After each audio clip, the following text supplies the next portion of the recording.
Weekly forecast April 17th to 23rd, 2023 solar eclipse W retro Mercury. Hi, I am Asiya Batool astrologer presenting you the weekly forecast commencing on Monday, April the 17th, 2023.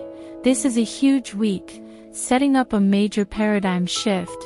As you know, a couple of weeks earlier transformational Pluto went into Aquarius for the first time in nearly 245 years, and this week we're going to have a new moon solar eclipse. That's going to be forming a hard square aspect onto Pluto, and on the 21st of this week, communication Mercury will retrograde until May the 15th. Mercury retrograde brings lots of adjustments. With eclipse, a lot of things that's been hidden comes to the surface, causing us to maybe rethink all of our plans and expectations. A lot to unpack, a huge shift for setting up 2023, but before I break all this down, if you enjoy all these videos and would like to see more of them, click like and subscribe, and don't forget to click on the notification bell so you can receive the latest postings. Alright, let's start with Monday the 17th. The moon is in Pisces. The moon sets the public tone, the public reaction. Pisces is more empathetic, sensitive, can get its feelings hurt also, but there's more sensitivity and compassion with humanity. By 11:58 a.m. Pacific time, the moon goes void of course until 6:10 p.m., at which point the moon goes into fiery dynamic Aries. But with the moon and Pisces and void of course, it's a favorable time for resting, for introspection, but you should not make any important life decisions. You don't want to watch any important major new projects, because when the moon's void of course, the moon is no longer making any aspects to other planets, so the energy is flat and unproductive. When the moon goes into independent, fiery Aries 6:10 p.m. Pacific time on Monday at 0 degrees of Aries, it's going to be in harmony with transformational Pluto at 0 degrees of Aquarius. Remember, Pluto will only get to 0 degrees of Aquarius, just giving us a preview from the end of March to the beginning of June, when it then retrogrades back into Capricorn. Now that moon to Pluto, that could trigger a Monday evening much more wanting a deeper connection, but also this desire to really probe into one's psyche. Great for introspection, also great for counseling, great for having a really heartfelt connection. On Tuesday, the moon continues in dynamic independent Aries. Mid-morning Pacific time, the moon will be in harmony with pleasure-seeking, creative Venus. The moon is this emotional bonding, the Venus is that loving desire. Mid-morning Pacific time could be very favorable for having a conversation with a loved one, even having a creative meeting, because Venus also represents the arts. If you're born on the east coast of the United States into Europe, that moon Venus, it might be a more proper time for a more intimate romantic connection, but by mid-afternoon Pacific time, that moon will be in a stressful square aspect to impulsive fiery Mars, so mid-afternoon Pacific time, you might be feeling anxious, impulsive, jumping the gun. You wouldn't want to be having to make any really important decisions, because you may just be jumping at the first offer. You might be more impulsive, more irritable, more anxious. The worst is, it is like an hour, maybe up to 2 hours, so this too shall pass. So if you feel really anxious and nervous, go exercise. Go take a walk, I would say. Go take a nap, but with all that energy probably couldn't fall asleep. On Wednesday the 19th, there's going to be the new moon solar eclipse. Now it's not going to be exact until 9:14 p.m. Pacific time, or on the east coast of the United States, that would have gone into the next day at 12:14 a.m. This solar eclipse is profound in a couple of ways. Eclipses will reveal things that have been hidden, puts a real spotlight on necessary changes. If it hits a planet within a couple of degrees in your individual horoscope, whatever that planet represents could be eclipsed out of your life, or there could certainly be the need for these unexpected necessary changes, but this solar eclipse will be at the last degree of Aries. The last degree is always a time of transition, and that fiery Aries wants to initiate these new, giving birth to new ideas, new projects. An eclipse is a delayed reaction because it's a darkening of the light, so it could take 30 to 60 days before you get to see how this solar eclipse is impacting you, impacting the world. And this was also going to be very significant because the solar eclipse is the last degree of Aries. One more degree, it will be at 0 degrees of Taurus.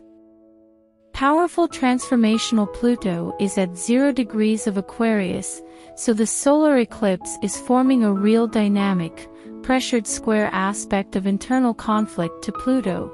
So now we have Pluto and Aquarius setting the stage for the next 20 years, and all things Aquarius is that I've been talking about in other videos dealing with technology, medical advances, but especially the fighting for individual, personal rights and democracy. That's all Pluto and Aquarius. That solar eclipse is triggering the need to fight for your rights. That could be by June, lasting strongly into October, because there's an eclipse every 6 months. Now that 9:14 p.m. right after the peak of the solar eclipse, the moon goes into Taurus at 9:31 p.m. for 2.5 days. The moon sets the public tone, that when it's in Aries, it's all fiery and dynamic and courageous. When it goes into Taurus, we have got it grounded, you got to get into routine, we got to get more stabilized. And on Thursday at 1:14 a.m. Pacific time, the sun enters Taurus, so now on Thursday the moon and the sun are in Taurus. That gives that strong determination, perseverance. That Taurus energy can also be a very materialistic inclined. It can also be very stubborn, but it's this grounding steady energy with all these big changes, and the sun, which was at the last degree of Aries on Wednesday. On Thursday it's at 0 degrees, or the very beginning of Taurus, and forming an exact 90-degree angle of internal conflict to Pluto at 0 degrees of Aquarius. So between the eclipse, which is still holding back a lot of information to be revealed over the coming weeks and months, but on Thursday that sun in hard angle to Pluto could be revealing, starting to reveal secrets. Could it certainly indicate intense power struggles with authority figures? In the positive, it can be a good time to be letting go, like cleaning out your closets, letting go of clothes you haven't worn for 2 years, home repairs, just a lot of restructuring energies and letting go of what's no longer useful.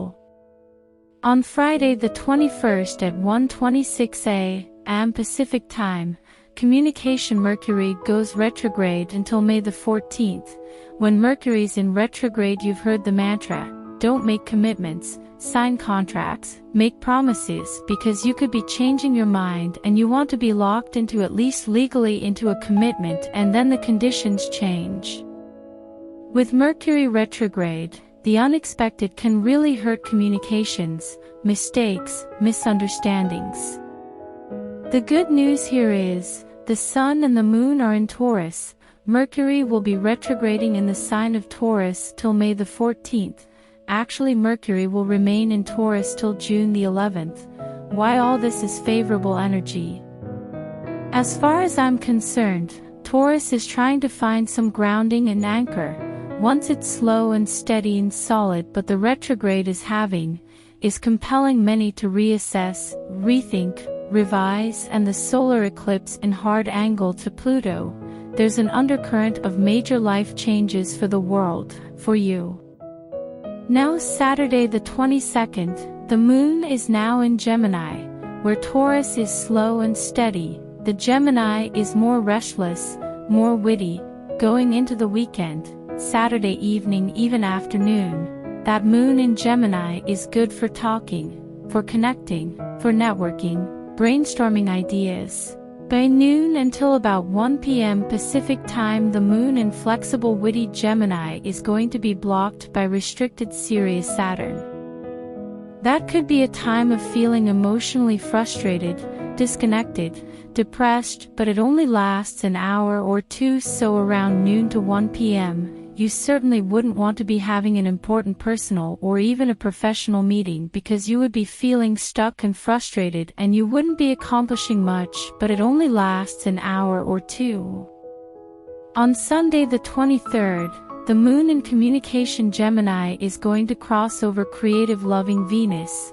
Now that's going to be about 6 to 7 a.m. Pacific time by the East Coast. It's perfect for going to Sunday brunch, and in Europe, going out to dinner, attending a party. That moon once a month when it crosses Venus, there's this desire for more emotional bonding. It's more compromising, more diplomatic kind of energies. Mercury is retrograde, but it's going to be in harmony with Mars. Mars is motivated, courageous, let's go for it. With Mercury it can be brainstorming, a lot of ideas burning up the mind, and with the Mars getting more excited, enthusiastic about old ideas and giving it another chance. Also, if there was some communication mishaps that you might regret, then the Mercury with the Mars, in that, it's favorable. You can have a really passionate conversation to put things right again. So, I want to thank you for watching. Until next week, be safe and well. Do not forget to like and subscribe as it helps me to grow my channel. Thank you.